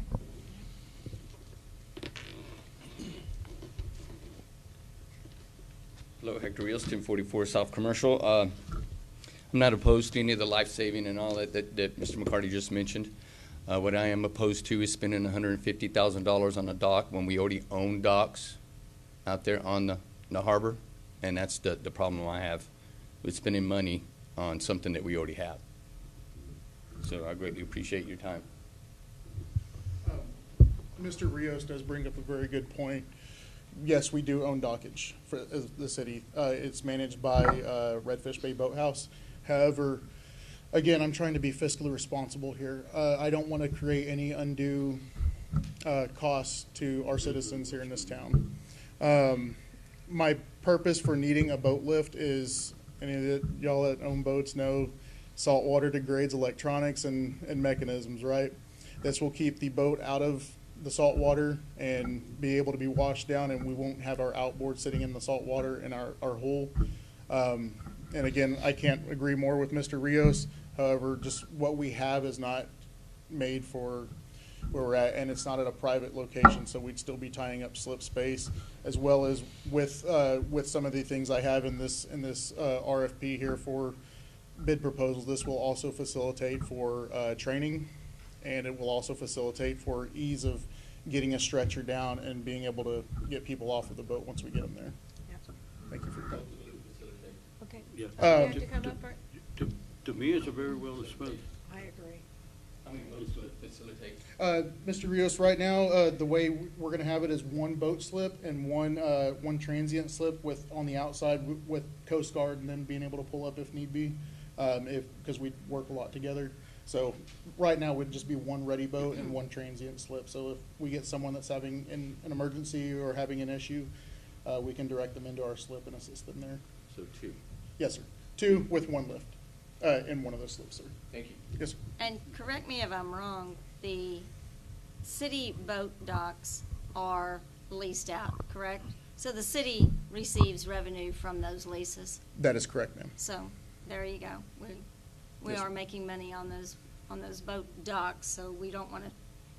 So we don't want to use up a slip that we can make Yes, money ma'am. And me and Councilmember Knight have talked before on, because we are a safe harbor, we want to make sure that we're not taking up too much space where the shrimp boats can't come in during a weather event. We are going to have a minimal footprint, and that's something I've been working closely with the dock builder on, who is going to bid on this. That's something else I want to bring up because that's the last undeveloped piece of deep water bulkhead on the harbor. And I just want to make sure if this happens, that the shrimp boats will still have a place to lay their outriggers out and work on the booms on the shrimp boats. Yes, sir. Councilmember Knight, it's a very good thing, and I've also spoke with Grant Erickson about this as well and worked with him in kind of planning it. And basically where we're looking at putting it is kind of an unusable space anyways for that. But however, it should not be a hindrance at all to them being able to place their outriggers. Thank you. Favor of the council? I make a motion to act on the issuance of a request for proposal for installing public safety boat docks at the Harbor Safety and Enforcement Office on Huff Street. Second. All in favor? Aye. All opposed? Okay, now we're gonna go to the quarterly report for public safety.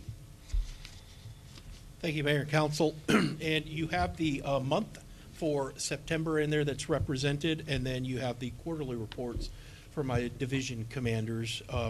So basically, kicking off this 1 month report, we did lose one of our officers who was a recent acquire from the city of Portland. He's going to the city or the county of Aransas. He actually got a sizable increase to make that jump, and he expressed his discontent in leaving. He really loved working for AP, but family's first. You have the stats there. You have the monthly surveys followed there. Nothing unusual there. And I'm just scanning through. These reports are really in-depth. Nothing pretty like what's her names, but thank you for lowering that mark and helping me out. Us brothers stick together, David. But anyways, so for this quarter, when we look at training, we provided in the quarter about 2,200 hours of training. 298 students were trained, 456 hours of classroom training. And for our department alone, there's 112 hours of reported training for our department members through outside training services. So we provide our guys with a lot of training. We save the higher class good stuff that we send them off for. We save hopefully most of our funds for that. All of our dispatchers are now certified. They've completed the TCPR training courses, which is a new implementation for being able to provide that type of a response on a 911 call. We are all TCPR certified as far as the dispatch communications. We learned one thing from the big fire or the wildland fire we had, and that was a communication issue as far as our command trailer, and that also came from the guys that we sent in the state's request for officers to Uvalde, and that was radio communication. So the fire showed us another glimpse of a problem we had there, and we actually assembled a team to focus on the radio comms and communications, and they found a lot of discrepancies and have since improved that to where we're going to raise to the state standard that's kind of been in place, but no agencies are really following. We're going to hopefully be the catalyst in the area to try to, get those communication standards up to par. And we're working with the Sheriff Rivera and his team as well on building that out for our department. Hopefully the others will get involved. And basically that is the names of channels, where do you find those channels, and we're actually, it's so involved now, we're training our staff how to use a radio again. It's that cumbersome. And this all comes when the state said, we're going to go away from this old system and we're going to go to this new system for interoperability, and they just made it worse. But that's what we in bureaucracy do. We screw things up that work just fine at times. So now we're having to adjust, you know. That, I'm being facetious, but that is kind of what happened with this radio situation. Anyways, we're getting that fixed up. We're on phase 3 of animal control construction that we're looking at. Again, this was approved by the Crime Control and Prevention District, so hopefully we'll be able to spruce up the animal facility a little bit more, but really those folks would really love to see a new facility in time. I know it's low on the priority list right now because of all the things we've got going on across the city, but it is something that we're looking with our grant writer on. She actually found a grant for a public safety facility that could come in handy and really help pay for upwards of 50% of a new facility. So that's something we're exploring. We just started. It's going to take a while. The animal control officers are doing a great job. It's kind of like they picked the torch up from where the last group left off, and every time we're raising that bar. In fact, one of my officers told me just today that not only are we doing an educational campaign for some of the situations they're dealing with, they're starting to use some of the sources that they have available to them to provide them with things. For example, today a dog on a restrained lanyard needs a longer lanyard. They're able to provide that lanyard to that resident to kind of help out. So they're really kind of revolutionizing or out-of-box thinking about some of the solutions that they're working on. I'm very pleased with the team we got working right now in animal services. Harbor safety and enforcement, this is Jack's, but just to let you know, two things stand out from this last quarter. One is he had 55 total service calls related to water-related events. Just to give you perspective of how busy the one position is, and he is one of a staff of 42 in public safety. So I think proportionally we're focusing on the water as best the city is able to. I would love in time to see us expand that when you know we're able, but time will be the forecaster on that. The other thing is one of the releases that we put out, Jack, correct me if I'm wrong, is we were actually requested to by, was it Coast Guard or Parks and Wildlife on that one response? Multiple responses we've had have been, we've been requested by Coast Guard and referred by other agencies to, by Parks and Wildlife.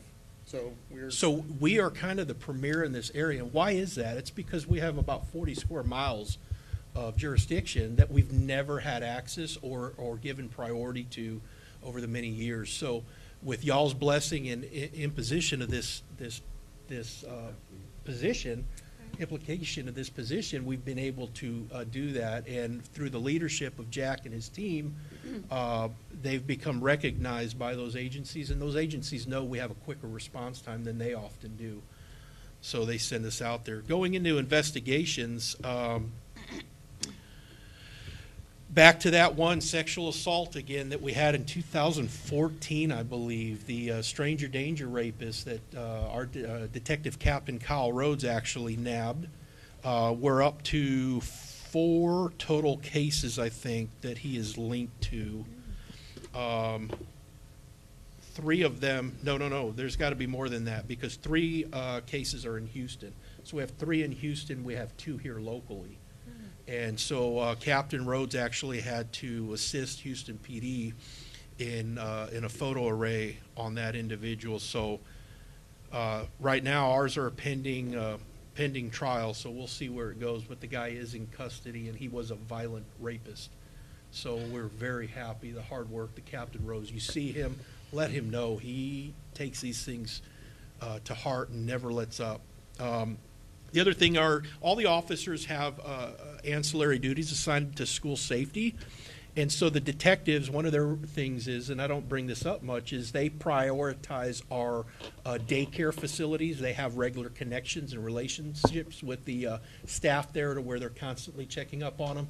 And their secondary duty with the schools when they're able to is to shadow buses. So they'll follow the buses around, make sure that there are no lingering issues at bus stops where kids are getting off, suspicious characters. They look for traffic violators that will not stop for those buses, and they prioritize that as well. So they've been steadily doing that over this last quarter. Really Moving on to patrol.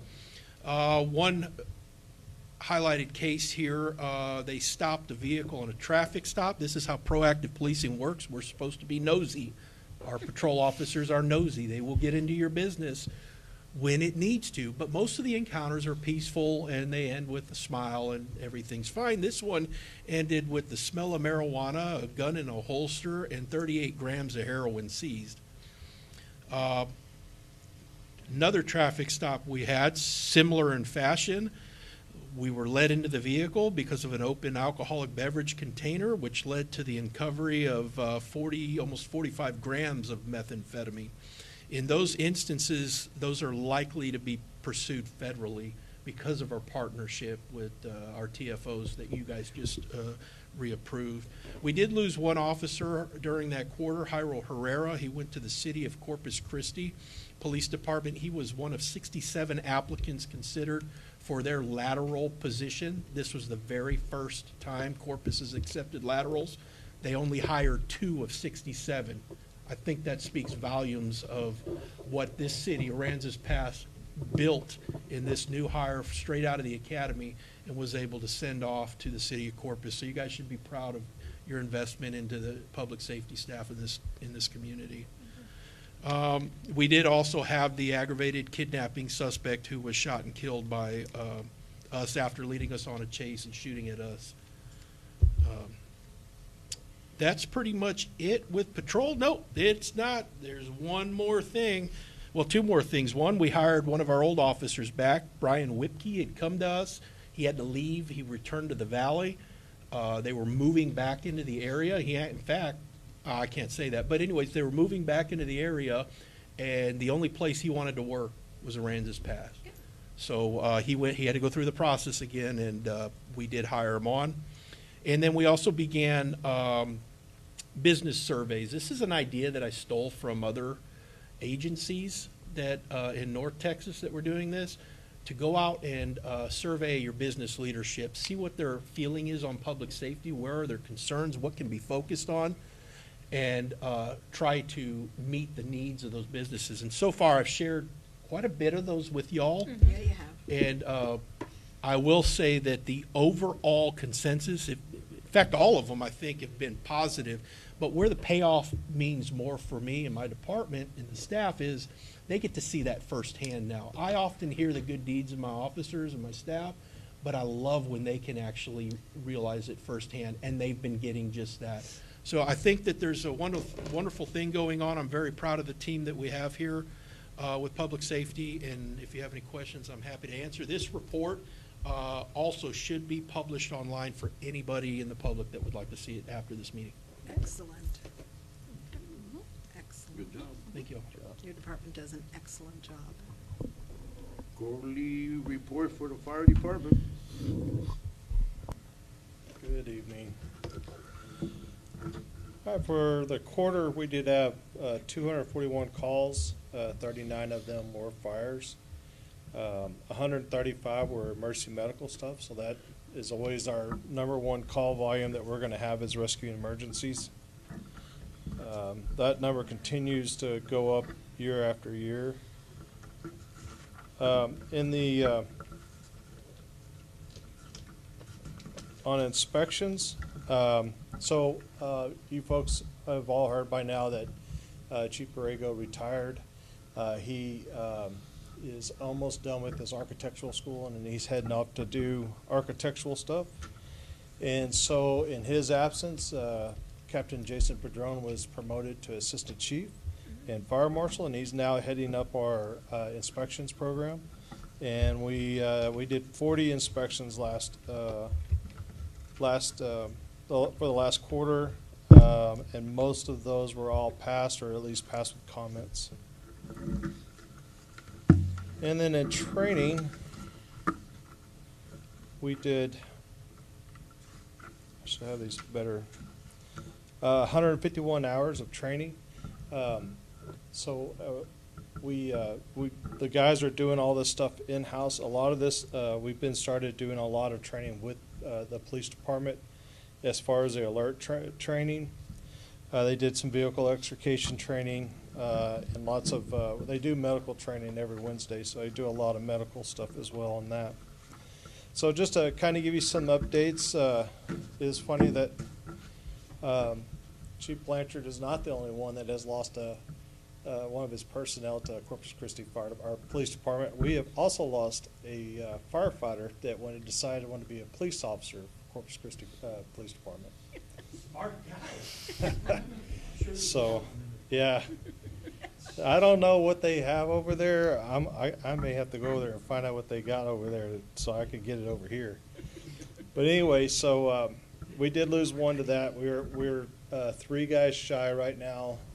We do have the last round of testing. We had 1 guy apply, and we'll see about. We're still in that early progress. We're waiting to see what happens with that. It's been Fire Prevention Week. It's also Firefighter Memorial Week. That happened last week. We probably saw about 450 kids in the station where we were able to set up our fire prevention blow-up house.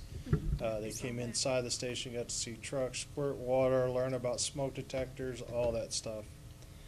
We also did our Domino's Pizza campaign. Where we where we team up with Domino's and we go out to deliver pizzas. And 5 of the residences that we went out to, they did have working smoke detectors. 1 residence received free one thanks to donations of the State Farm insurance company. They come to us every year and allow us to get smoke alarms from them. Our rear bay doors are finally installed, thank God. They're not falling in or rusting off anymore. And being the builders that my guys are, they scrapped out those garage doors to get any piece of metal that they thought was usable for when they're welding and building trucks and whatever else we build. Our administrative assistant is enrolled in the Leadership Aransas Pass Class 7. She's doing really well in that. And it seemed like I missed one other thing I was going to tell you about. I think it was just the Corpus Christi thing. But all in all, things are going well. We're still doing our things. So. Questions? Thank you. I have a question. How are all of our fire hydrants doing? So, yeah, how's that going?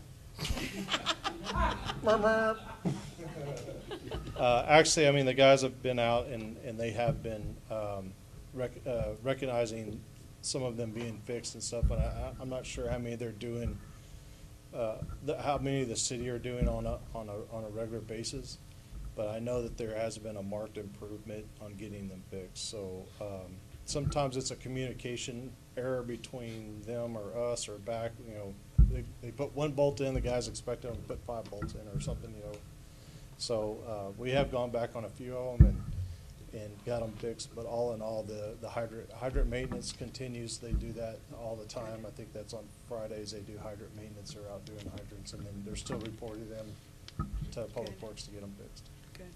That's important. And I did ask David. Yeah, and then when we do hire those 2 employees to do the manual relining, part of the job description is also going to work on the fire hydrant. Good. Very good. Good. Thank you both. Thank you. Thank you, Chief. Okay, we're gonna go to City Council of Staff Announcements, which is the report of Texas Municipal League Annual Conference. Okay. We had a good time. No, I'm kidding. We did. We had a great time, and this conference they dealt a lot with small city stuff and gave us a lot of great ideas. Vicki and I actually ended up splitting different conferences. I went, the first one I went to, and the opening speaker, Dr. Rigsby, was amazing. Was If you awesome, go online and find him, he's got a 30-minute video, which is amazing. Anyway, I went to Rebuilding Trust in Elections. That was that was a great seminar.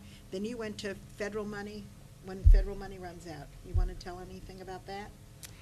I didn't bring up the printouts, but there are different grants that you can apply. I know the deadlines are just about expiring for this year, and they said if we apply continuing, that we can get up to 3 grants. So I'll bring those printouts, grants, up to 3. Grants. Grants. Yeah. So I'll bring out those printouts, print them from my phone, give them to you, and kind of pass them on to whoever's looking at grants for us. So, Then we both went to Small City Strategies for getting infrastructure grants. That was kind of interesting because they do a lot with railroad crossings and stuff like that. But I think we missed a deadline. It was October 11th for the last of the 573 million available to smaller and rural towns. So there was a lot there, and I'll give you the email addresses, the websites to go to that. We went to the PID and MUDs, Public Improvement Districts and Municipal Utility Districts. That was great information, even though Roxanne has given us that information. It was great information again, and the discussions there. I'm not going to go into details with that one. We went to I went to Strong Town's curbside chat. That was probably one of my favorite ones. It could have gone on for 3 hours. It was really talking about small communities and how to rebuild in older communities like ours. And they were small communities. Some of them had, 1,500 people. Some of them had 10,000 people. But they had lots of, I took pages of notes. It was great information, great information, great information. Then we went to, one of the statements that they made was, and David, you'll understand this, the amount we didn't spend taking care of our infrastructure and equipment versus, let's talk about it, what is it costing us to rebuild now? And that's something that we as a city need to consider all the time, keeping things up to date rather than always repurchasing things or having to redo. and I think one of the things is looking back at the neglect. Right. Of the infrastructure. How long has it been neglected, and what's it costing us now because of that neglect? Yep. And so that was a big Exactly. issue. We were commenting, Jan and I, at how many decades we were not addressing our infrastructure. Yep. And now that we're paying the price on that, things crumbling, and it's costing us more now. Had we taken care of them back then, Yep. the ticket to paying for that wouldn't have been so much. So that's one of the things they pointed out is, is take care of your infrastructure, take care of things, don't wait. Let's just put it off, we can wait another, because waiting 5 years, 10 years is gonna cost you more Yep. if you take care of it now. It might not be so much, just like your car. Yep. If it's making a rattle, that's okay, it gets to be around, but when it breaks, it's gonna be more expensive. Yep. Yeah. And that is the problem other cities like this are. Yes. Right. Yes. And it's priorities, what's important, Yep. And that was Yep. one of the main things that we came out is don't neglect things like your infrastructure that are important. Don't neglect those. And that's the reason we have the prioritization. Correct. Every June, and both set those priorities. Much of it, most of it is infrastructure related. Yep. Correct. And one of the things, and I don't remember which seminar, but there was some monies available, I applied for this, but most of it was for,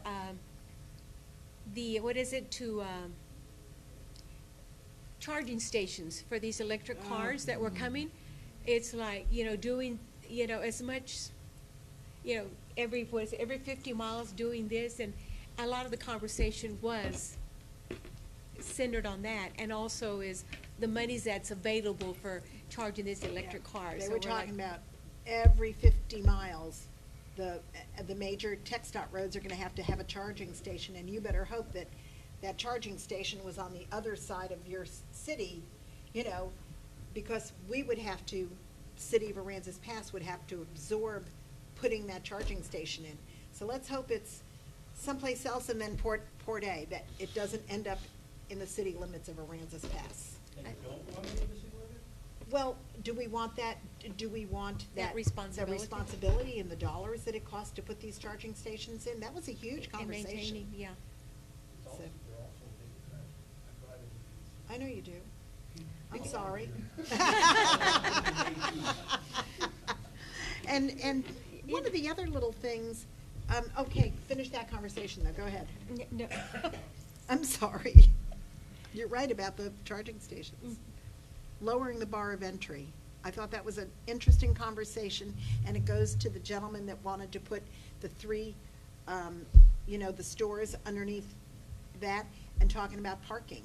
And they said, typical thing is a bank, you have this many square feet, so you're gonna have to have 20 parking lots, 20 parking spaces. How many times do you ever see 20 parking spaces filled? You need to think about that and really be able to work with your P&Z to change some of those on the businesses. And infill lots, I'm meeting with you tomorrow on that, how to build on those 25-foot lots. A lot of communities have figured that out, how to do that. And so I have some information on that. Along the line of infill, that's a big reason we saw Sandra's numbers as far as new. Water counts. Utility customers. A lot of that is infill, people buying on the lot, or building on the lot, demolition reserve, or repurchase lots. That's a large portion. Yep. And one of the seminars is all the new bills being introduced. It was thousands of bills that are looking at it, being introduced, and some of them are hopefully being tossed out at the committee level and not making it to the floor. But one of the things that was kind of interesting is they brought up its property taxes and school taxes.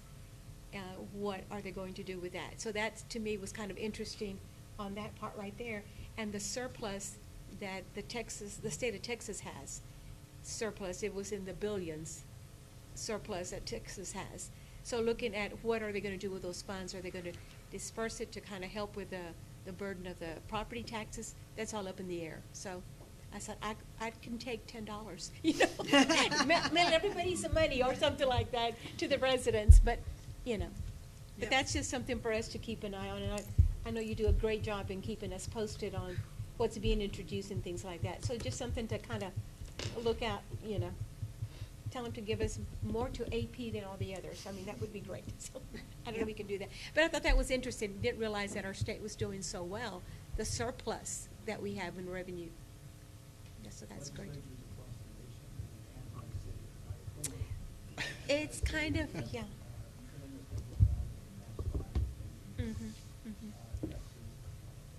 Right.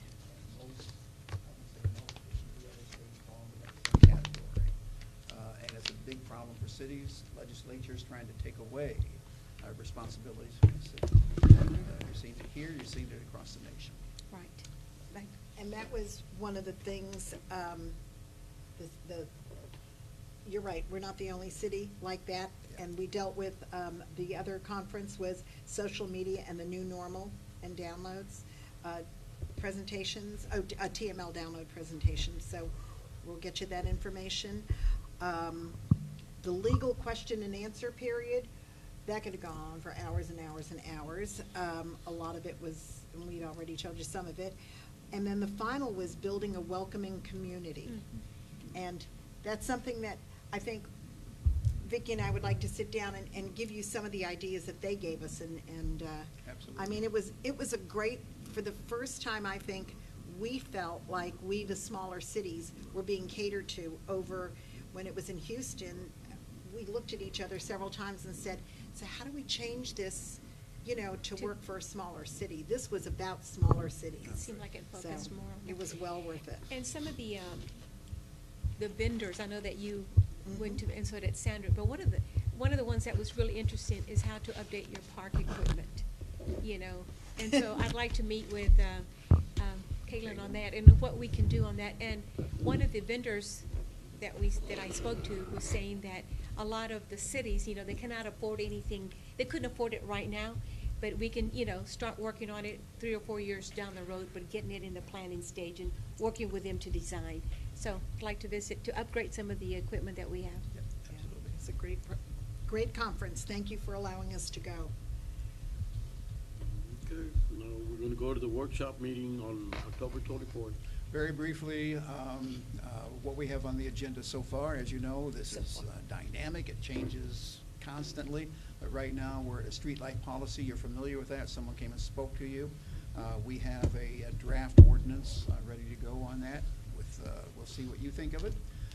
Special events, need to talk with you about special events and some challenges we have with special events and involving TxDOT, involving state highways, and need some direction, need some policy related to special events. Coastal Bend Asset Management, that's the name of a company. They want and they are associated with one of the people we're already working with, and want to give a presentation to you, and so you can hear what they are proposing. Cross Connection Program, you're familiar with that. Staff has been working on that, my goodness, for months now, and ready to update you on where that is and the next step in the process. According to David's staff, we are ready to bring a final product to you. So that's very important. That's TCEQ mandated. So it's something that we'll be spending a fair amount of time on. And a building fee ordinance, can't tell you too much about that because we're having a meeting tomorrow as far as building fees, and we'll bring that information back to you. You heard a report from a consultant on TERS, in this meeting, meaning in a city council meeting a month or two ago, and like to move forward with that, with your okay to set up a TERS district, and we'll be giving you some more. We'll be asking you to go out for an RFQ on that. That's going to be the whole purpose in that particular agenda item, unless we want to add to it. But as far as that item, but right now, simply asking you're okay to move forward with a TERS consultant, and there are a lot of them out there. Hence the need for an RFQ. Hence the need to review what comes in, which an RFQ will allow us to do, and that's what we have scheduled. Cool. Then we're going to have the Blue Star Memorial on October 22nd, 2022 at the Con Brown Harbor, at the Harbor Point Park at 10 a.m. Saturday, October 22nd. If I could just stay on that just for a second, I want to give some accolades to our staff who have been extremely helpful in putting that together. I'm talking about the foundation and the work. Also, J.M. Davidson, they did the concrete work. Our staff did the very attractive brick work. And you see these around the nation. You will not see a better foundation for a Blue Star plaque than what you will see on the 22nd. All of you are invited to be there, and encourage you to be there. It's not going to take long, but there should be a very large crowd there, and it's something that is worth attending and being aware of what is moving forward as far as the Blue Star Memorial. Okay? Okay. You've got something. Could I just say something about the Blue Star Oh, Memorial? wonderful. Very good. Yes. Yeah, come up to the podium. I was going to speak under citizen comments, but my name is Rhoda Ponish. I live at 130 Bay Harbor here in Aransas Pass. I'm a member of the Hibiscus Garden Club and involved with the Blue Star Memorial. And I came here tonight thinking that the citizen comments would probably be at the first, and then I could say my piece and exit. But you all kept me here, and I want you to know that I've enjoyed every minute of it. You all are great. You've just you made me feel like I'm proud to be a citizen of Aransas Pass, and I know that I'm in good hands. But we did, last Thursday, we met with David Flores and his crew, Sid and Jeff and Mickey, and they put the bricks in at the Blue Star Memorial, and they were just great. I just had to come and tell you people how great those people were. But I've seen tonight that you're all great, and so I really, really appreciate it. And I just wanted to let you know that we really, really appreciate you.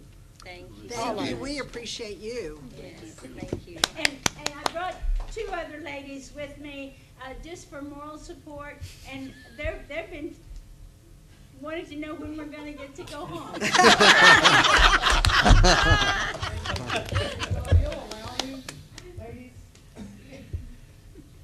I just want to tell you how wonderful these two ladies are. And they love this town, and they're wonderful neighbors. And they run circles around me, and I'm probably half their age. So everything they've done to Bay Harbor and to the community alone with the tireless, she's actually our president of our HOA, and we all know what that does in leadership. And I just want to be able to say to all of you that they also are very, very wonderful, and they are a fine asset and value to this community as well. So, bravo. Thank you.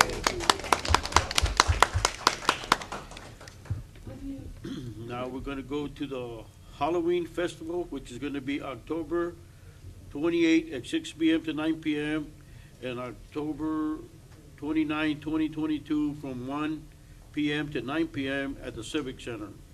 Everything is that moving haunted forward house? as planned, so. Is that that haunted house or something? I'm sorry? Is that like the haunted house or something? Yeah, it is. Something similar? Kaylin is working on that, and Okay. everything is moving forward as planned. Very good. And then we're gonna have the Trunk or Treat event, October 29, 2022 at Calm Brown Harbor from 6:30 p.m. to 9 p.m.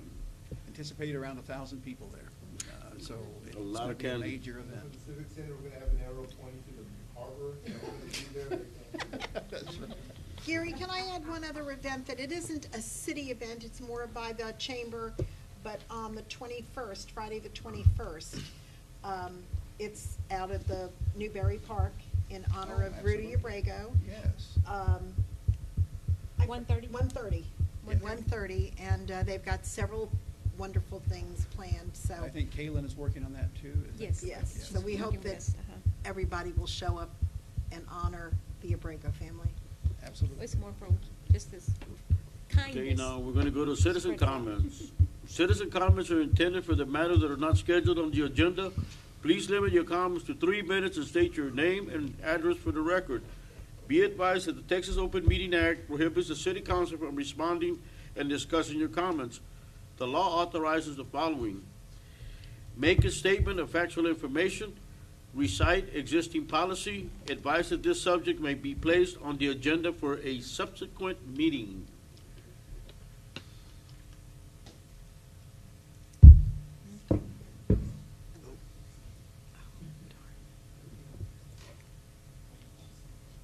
Y'all haven't heard from me in a while. My name is Carol Salinas, resident of Aransas Pass. And I just want to, what the little lady said, she left, I guess. Yeah, But, they just left. Yeah, I'm proud to be a member of this community. I'm a proud supporter of this council, of our police department, our management. You see so many negative things on media, social media. I'll put it in that way. And those people that are being so negative, how many of them come to city council meetings? How many have offered to serve on a committee? How many of them have spoken up? Like, I don't like to speak in public, but I have learned actually since I've been here to get up and speak. But I just want to say I'm proud of everything everyone is doing, and just keep up the good work. And I love seeing, if I have any problems at all, I love seeing the police patrolling back and forth on my front and side streets. I have no problem with them not responding when I feel concerned. Thank you, everybody. Thank you, Carol. Thank you.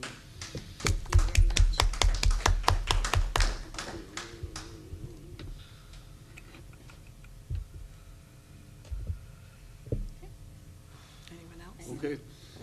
Now we're gonna go to executive session. Section 551.071 of the Texas Open Meeting Act, to meet with his attorney to seek legal advice on a matter in which the duty of the attorney to the city council under the Texas Disciplinary Rules of Professional Conduct of the State Bar of Texas clearly conflicts with the Texas Open Meeting Act relating to Calm Brown Harbor lease, Redfish Bay Boathouse, Industrial District Agreement Number 5 between the city and Kellogg's Brown and Root Incorporated for a term beginning January 1st, 2016 and continuing until December 31st, 2030.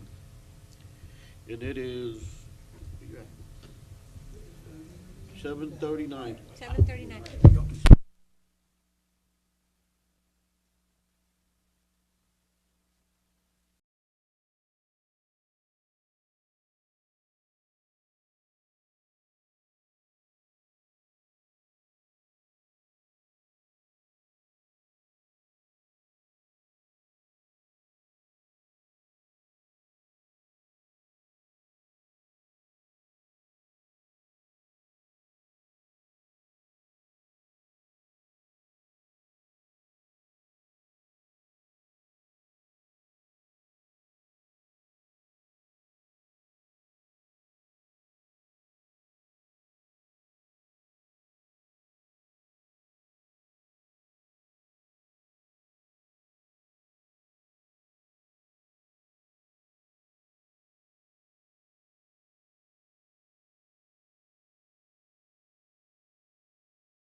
going to reconvene in open session to consider and take action, if any, on any item discussed in executive session.